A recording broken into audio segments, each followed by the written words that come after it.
You ever look around your home and just feel overwhelmed? Like somehow the stuff keeps multiplying when you're not looking. Yeah, I've been there. 7 years ago, I started my minimalist journey, not just to declutter, but to completely change the way I live. And let me tell you, it's been a wild ride. From impulse shopping to downsizing my life to 2 suitcases, I've learned some eye-opening lessons along the way. So today, I'm sharing the highs, the lows, and the unexpected ways that minimalism has transformed my life. Let's just get started. Okay, let's go back to 2016. I'm living in a 60 square meter apartment in Shanghai, completely unaware that my shopping habits is getting out of control. If something was trendy, I had to have it. So one day, I opened my kitchen drawer, and wow, it was a mess. Spatulas, can openers, random gadgets I barely used. And I had just bought more because, they would totally change my life. That's when I started asking myself, why do we hold on to so much stuff? How many things do I own that I never even use? Am I actually happier with all this stuff or just overwhelmed? It is a coincidence that I watched a Japanese drama called Watashi no moji ni wa nai ni mo na, means my home is empty, and it hit me. That peaceful, clutter-free space looks amazing. So I went all in, a whole week of decluttering madness, and let me tell you, it was emotional. Letting go of my books felt like losing old friends. I cried a lot. I know it sounds ridiculous. I did cry a lot. It's so hard to say goodbye to my old friends. But I also got to say, with every item I let go of, I feel lighter and freer. I realized that minimalism isn't about what you lose. It's about what you gain. Space, clarity, and the ability to focus on what really matters. Fast forward to 2020, and suddenly the world shut down. Lockdowns, pandemic buying, it was chaos. And like a lot of people, I started hoarding. My minimalism, gone. Instead, my apartment turned into a mini survivor bunker filled with canned beans, cleaning supplies, and why am I buying so much toilet paper? At first, I told myself, it's fine, it is just temporary. But then I realized something important. Clutter isn't just about stuff, it's about mindset. The more clutter I had, the more anxious I feel. Minimalism isn't just for normal times. It's even more important while life feels chaotic. So I took action.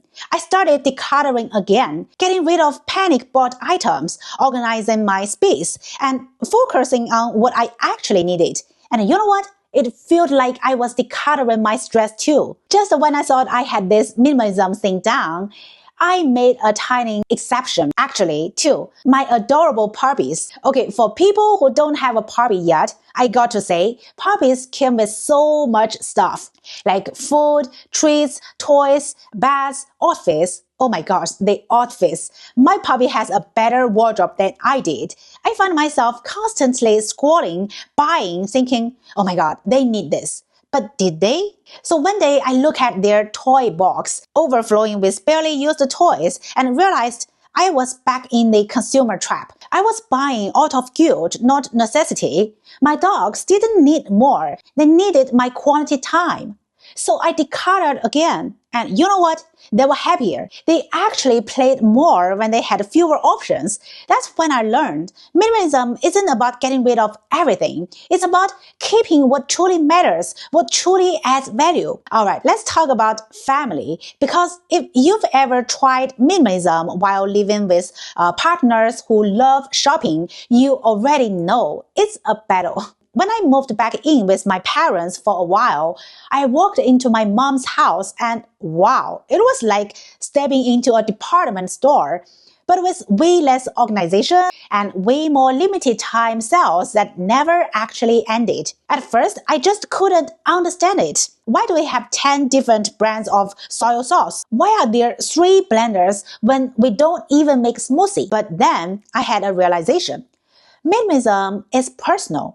What brings me peace might not work for someone else.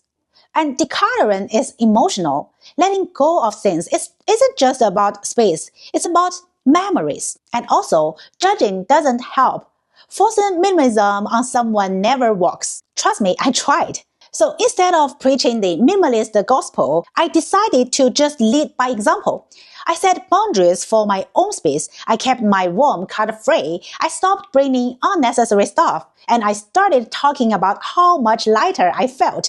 And guess what? Slowly, curiosity kicks in. One day, my mom walked into my room, looked around, and said, "Well, it does feel peaceful." That was my opening. We started decluttering altogether, one room at a time, not because I forced her to, but because she wanted to. And honestly, it brought us closer. We argued over whether a 20-year-old blender was still perfectly fine. And we even found some hilarious old photos buried under a mountain of recipes. That taught me one of the biggest lessons about minimalism. It's not just about getting rid of stuff. It's about creating an environment that actually brings your peace. And sometimes that peace comes from respecting the people you love and letting them move at their own pace. After months with my family, I packed my entire life into 2 suitcases. Yes, just 2. Hopped on a plane and moved to Canada. And let me tell you, walking through that airport knowing everything I own was on my back, it felt amazing. No stress about packing, no endless piles of maybe I will need this someday junk. Just freedom. Now my new roommate, absolutely minimalist queen. Her space was gorgeous, bright, airy, not a single piece of clutter in sight. There were plants, a cozy reading nook, and this energy that just felt calm. Every time I walked in, it was like my soul took a deep breath. That's when it really hit me. I had finally broken free from shopping just to feel better. I valued experiences over possessions. I didn't need a lot to be happy. I just need the right things. So instead of spending money on random trendy decor or another must-have gadget, I started investing in things that actually made me happy, like traveling and making memories. Absolutely. Hiking in the breathtaking Canadian Rockies. Sign me up. Creative hobbies are my jam, whether it's painting a messy masterpiece, writing stories that may or may not make sense, or film YouTube videos just for you guys. And most importantly, spending time with the people who truly matter. Because let's be real, laughter with good friends beats owning the finest couch any day. And you know what? My life feels so much richer. Not because I have more, but because I've made space for what actually matters. So fast forward to today, and I can confidently say I love living with less. And no, it's not about owning exactly like 30 items or never buying anything ever again. It's just about being intentional. In fact, I turned decluttering into a game. Every month, I challenge myself to find one thing to let go of. And instead of feeling sad, it's honestly fun. Last week, I donated a dress I hadn't worn in years. And instead of guilt, I feel this little thrill. Like someone else is gonna love this dress. Maybe she will wear it to a party, and maybe she will have the best night ever in it. That's the beauty of minimalism. It's not just about making space for yourself. It's about passing joy forward. And the another best part is my relationships have changed too. I no longer feel the need to impress people with stuff. No more, hey, look at my expensive thing I bought.